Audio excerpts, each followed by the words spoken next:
Welcome to Get Your Voice Out There.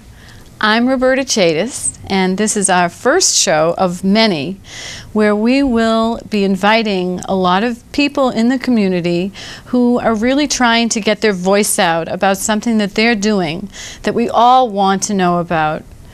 And today, my first guest is a special person, a friend of mine, and her name is Kim Woods.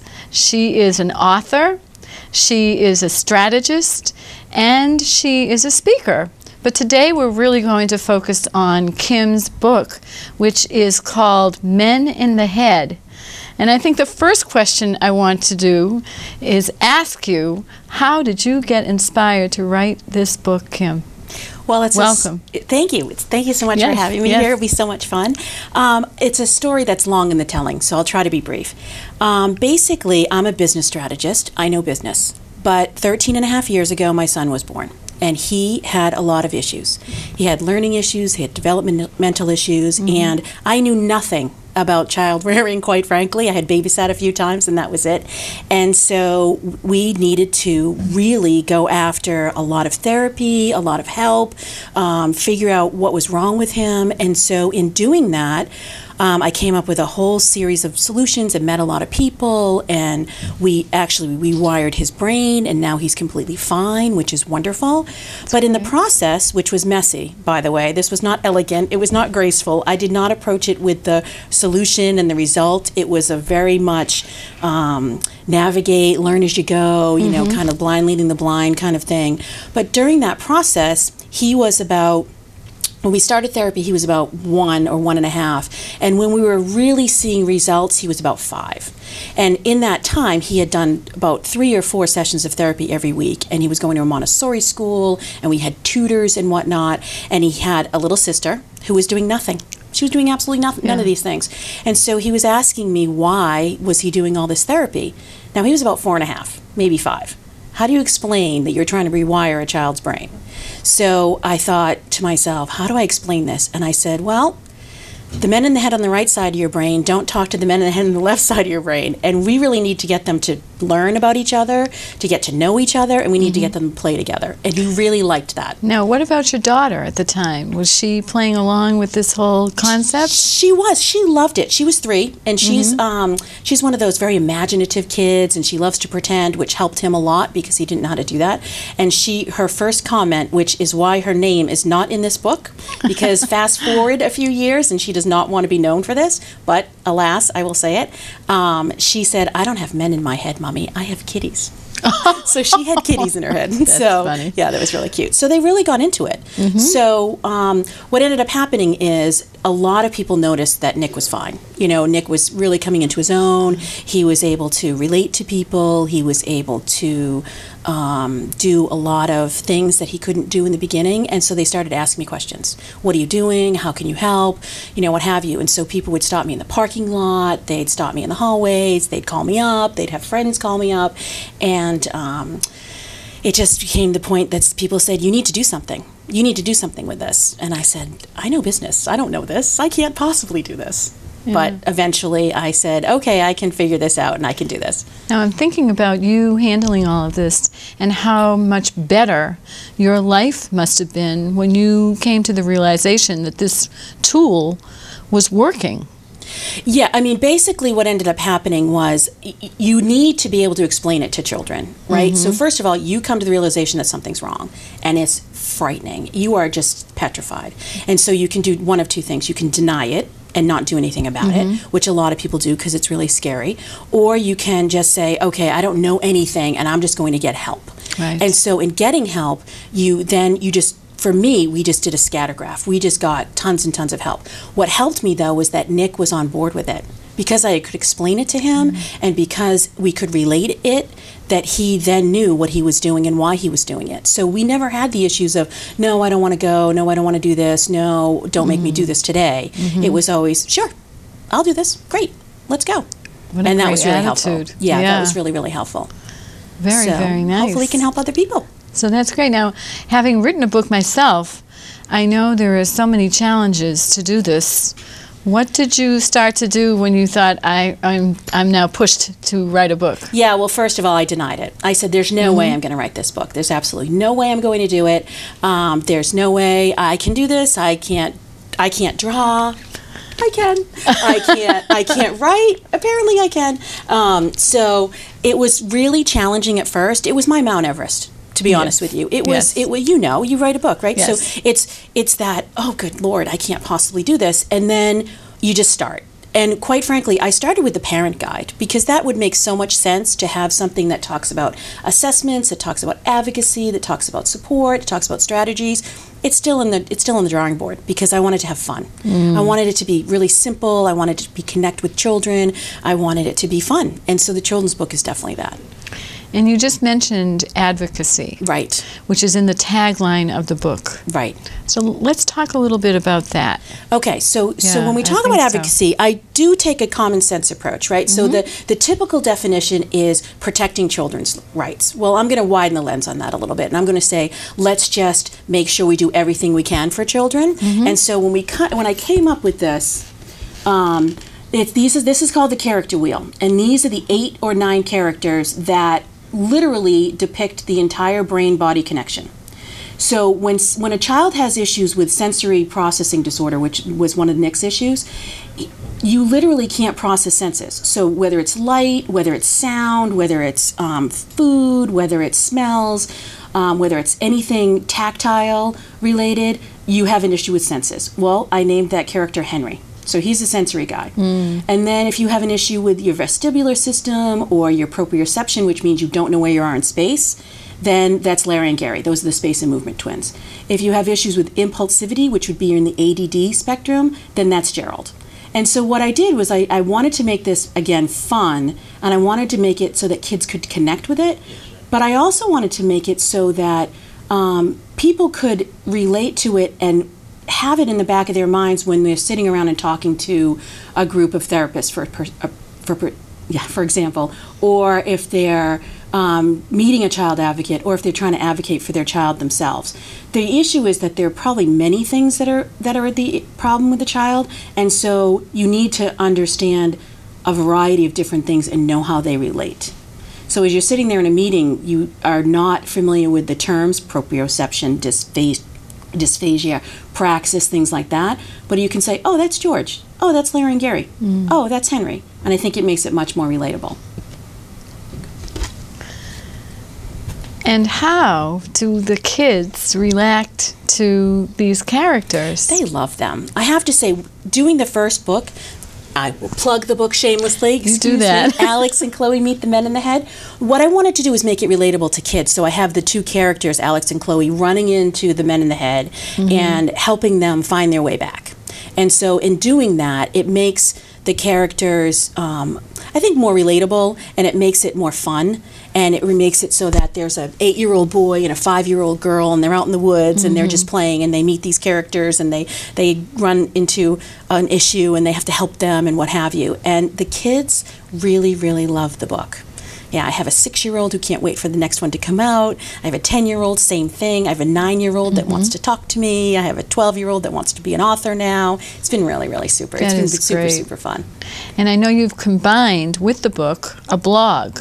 Yes, well, remember when I said this was my Mount Everest? Yes. Well, I dabbled first, right? So I had to dip my toe in, and in dipping my toe in, I came up with the blog first. It was much more, for me, it was much more accessible. It was much more, there was more feedback, there was more interaction, and I needed that because I was thinking, I can't write, I don't know what I'm doing, this is not part of my repertoire. I know business, I'm a business strategist. And so when I started the blog, it was a little trickle. It was like, dip your toe in, I know. Dip your toe in again. But now the blog has gotten to be vibrant. It's interactive. There's a lot of activity on it, which is really fun. And what I do is I send out 2 message blocks a month. Not not too much for people, and they're on 4 different tracks. So there's a track just for you, for the moms and dads, because we're people too. There's Family Life, which is about families in general, not just kids with learning issues. Then there is a track for learning issues. And then there's also a track for connections. This is where I review books or review conferences that I've gone to, or make connections. There is a great therapist, or there's a great school, or something like that. So that's now, the for blog. our audience, how would they tune into that blog? www.meninthehead.com. Perfect. Thank you. Perfect. We'll make sure that they have a way to get that information. Perfect. Now, I also know that very recently you had a program out that you spoke about calm. Just that one word, calm. And doesn't that word calm you down anyways? Calm. It is. Well, I've been doing a lot of research, right? So I mentioned in the beginning, or you mentioned that I was a strategist. Well, what a strategist does is widen the lens. You take a big, huge look at things. So instead of just saying, okay, well, there are kids with learning issues and we're going to delve deep. We do that too, but we widen the lens. So I'm researching the brain-body connection across the spectrum. Dyslexia, dyscalculia, bipolar, depression, the gamut. And what I'm finding is at the root of everything is anxiety. Anxiety is at the root of everything. And it makes sense, when you think about it. If a child has issues with reading, then they might become anxious. Parents, just in everyday life become anxious or are anxious. But yet there's actually physiological connections with some of these disorders, that there's actually physiologically anxiety creating in your body. So I said, well, how do we take a step back again, widen the lens, and make it really simple and accessible and easy for people to connect? Calm. So I do a half-hour talk. I'm going all over creation doing it. I love doing it. It's super fun. And I do 10 tips. 10 quick and easy tips you fit in your back pocket, and you come out of that half hour and you can literally have a mini toolkit for yourself to create calm. I know. I focused in on the breath. And also on visualization. Right. Because even it's stressful to get in front of a camera. It's stressful getting in front of people to read a book or to speak. So you want to have ways to calm yourself down, and breathing usually works for me. And visualization, just to find myself in a quiet place. Right. Yeah, and I was very, very amazed to see the connection for me. Well, that's great. I mean, in the 10 tips, we experienced 4 of them, and you mentioned 2 of the ones we experienced. So we experienced the breath, which we can delve into a little bit if you want to dabble. Yes. And we experienced visualization. We experienced mantras, and I do a quick meditation. And then the other ones are just literally back pocket. Things that you can just pull out whenever you need them. But for the breath, that's the most important thing. And what I say in the beginning of the talk is 10 are too many tips. There's too many. But when you're speaking to a variety of people, you're going to take away 2, and Rachel's going to take 2 others, and Kim's going to take 2 others. So people are going to take different things away. So I want to make it accessible to everyone. But the breath, I say, everybody needs to take away. Definitely. Definitely. Do you want to take a breath? Yes, I do. Okay, so inhale and exhale. Now, just doing 1 gives you that moment of pause.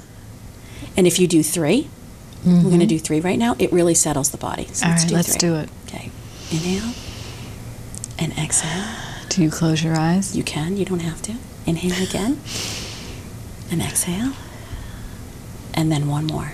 Inhale and exhale. And that really settles. Wow. Right? It's different than the 1. The 1 is a great pause, but the 3 really settles. And then I'm not going to do 10 because I don't want to do that. I think the audience will fall asleep. Right, they would. But what I say is when you do 10, if you actually do 10, you'll want to stop around 6 or 7, but don't go through and do the 10, and that really resets. That actually can reset. So if you find yourself spiraling up, think about it taking 10 breaths. It takes, 30 seconds or something? Everybody has 30 seconds to give to themselves.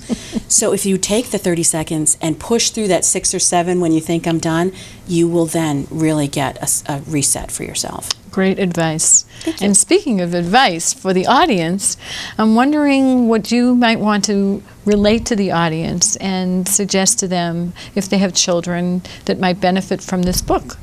Oh, everybody would. Actually, sure. you know, the first thing I think, and this is one of the first blog posts that I wrote, is that you need to be kind to yourself.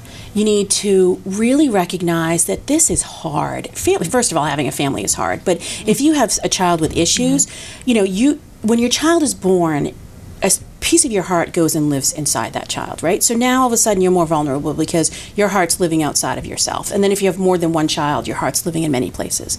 Well, then if something goes wrong, your heart falls to the floor. It just crashes. And so it stays there until you find a solution set, until you find your village of people, or until you find your ability to work through whatever it is, or to come up with strategies. And so your heart's rattling around your ankles. And sometimes it can be a long time. And so this is complicated, it's daunting, it can be isolating. And so I want people to recognize that's part of it. They have to give themselves compassion. They have to be kind to themselves. They have to be recognizing that it's okay not to know. It's okay to be uncomfortable. So that's really what I'd like to share first and foremost. That's great. And even as adults, we grow up with this, and we doubt ourselves. Right. We think the voices that we're hearing inside of us are real, and they're really just sometimes fear, sometimes the anxiety. Right. And it's hard to get past that. It is. Now, what would you suggest for someone if they wanted to get involved with child advocacy or anything that's related to that area? Yeah, so again, first of all, recognizing that it's something that you need to do, right? Okay. So that there's this element that you want to just push it off and say, no, it's not something I need to do right now, or it's not an issue. So go with your gut, trust your instincts, I'd say would be the first thing. And then the second thing is talk to people, because moms know a lot of stuff, right? So I say to moms, I know 13. That's all I know. My son's 13. He's my oldest one. I don't know 14. I don't know 15. I've got nothing when it comes to older adolescents, right? I listen to moms. When I'm working out, the back of, the background, they're talking. I'm just taking things, putting them in my brain for my future self, right? So I suggest people talk. It's okay. There's nothing wrong. There's no harm in saying, I don't know. There's no harm in saying, I need help, right? And so that's the first thing, I think. Second thing, again, shameful plug, right, is Men in the Head. We're trying to make it as inviting and as warm and as welcoming and as simple as possible. So when you go on, you can meet other therapists, you can meet other people, you can find out some information, you can figure out what advocacy is all about, you can learn some things for yourself, for your family, about the conditions. That's great. Thanks. That's really good. And I was wondering, since you, I know, are involved in so many things, if there's something that you have on your plate right now, something I do. that's about to come out. I do. We could talk about that. Sure. Yay. Okay. The new book is called Surprise. And what I wanted to do after the Alex and Chloe book, where, again, children meet the men in the head, I wanted to have the men in the head just be characters and just let children meet them and get to know them and get comfortable with them. And so this is a picture book for 4 to 8-year-olds, and it's about the characters. There are no children in it. The characters have daily lives, and they're all throwing a surprise party for Sally. She has the hat on. Okay. And so the beginning of the book is a story. It's about 40 pages-ish. Again, it's a picture book. It's light. It's fun.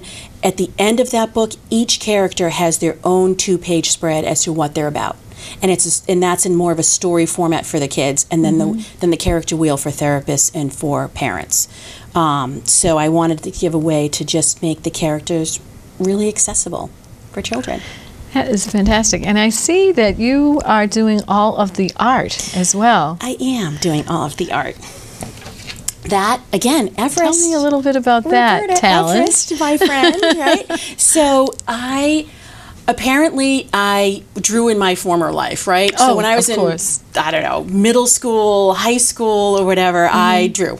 Well, of course, I forgot about that in my adult world, right? So I went and did business. And so, life's going on. And I say, well, I need to write this book. And this is, at this point, it's a volunteer position for me right now, right? So to hire an illustrator just really wasn't in the realm of possibility. So I said, oh, I drew. I can do this. Of course. Okay, I drew like 6 things, when I was 11. So I then said, well, I need to figure out how to draw figures. I need to figure out how to draw in pen. I need to figure out how to draw action. And so I just started drawing. And did you take a course or anything like that? No, I just said, well, we just need to do it, so I'll just do it. You are amazing. Thank you. Now, I think for a little bit of a tease, it might be a nice idea if you might read a little bit of something from your book. Sure thing. Yeah, this one's coming out in December, so there is no book to read from. So I'll read from the first book. And this, again, is Alex and Chloe on a backyard adventure meeting the men in the head. And I'll read when they first see the men. Okay. They both could not quite believe their eyes as they watched little figures no bigger than their thumbs moving every which way, waving tiny little arms and yelling gibberish at each other. There were about 8 or 10 of these little creatures, and they were looked to be fighting with one another. Chloe turned to look at Alex and with wide eyes whispered, "Oh, look at these little creatures. They are so cute. Who do you suppose they are?" Alex looked shocked and spoke in a voice of disbelief. "Really, Chloe, these things are not cute." And saying who? Who? They are not a who, but a what? These things must be bugs. He stood up, lifted his foot as if to squash the bugs. Quickly, Chloe jumped up and grabbed his foot and yelled, "No!" At the same time, they heard a voice from the fairy house floor. "Hey, bugs? Bugs? Really? I cannot believe you think we are bugs," one of the creatures yelled in disgust. He stood with both arms curled at his sides and his baseball cap twisted from the recent tussle with the other creatures. He turned to his companions and said, "Do you believe these two think we are bugs? If only they knew how important we are, they would weep with joy at having the opportunity to talk with us. Bugs." Shaking his head, he turned back to Alex and Chloe and looked at them in disgust. He turned to one of the other creatures and said, "Seriously, can you believe these two?" One of the other creatures laid her hand on his arm and said, "We're really lost, Henry. Perhaps they can help us." The creature in the baseball cap took a big breath to calm down. The breath and calm. He nodded to her and then turned back to Alex and Chloe. He held out one of his hands and said, "My name is Henry. I really hope it's nice to meet you." Well, that is great. It's nice to be able to read your own book. When you have book signings, which I imagine you do, do you also have a little reading for the... Yeah, we do. It's different in that I think it would be easier with the picture book because I really want to gear the book signings to children. And this is where, business hat on, I really should have done the parent guide first, right? Because the parent guide makes so much sense. It's really goes hand in hand with the blog, but it wasn't fun. It was very dry. And as I was writing it, I said, no, I really needed something more entertaining. And so coming out with the children's book, his books have been really interesting and people do love them.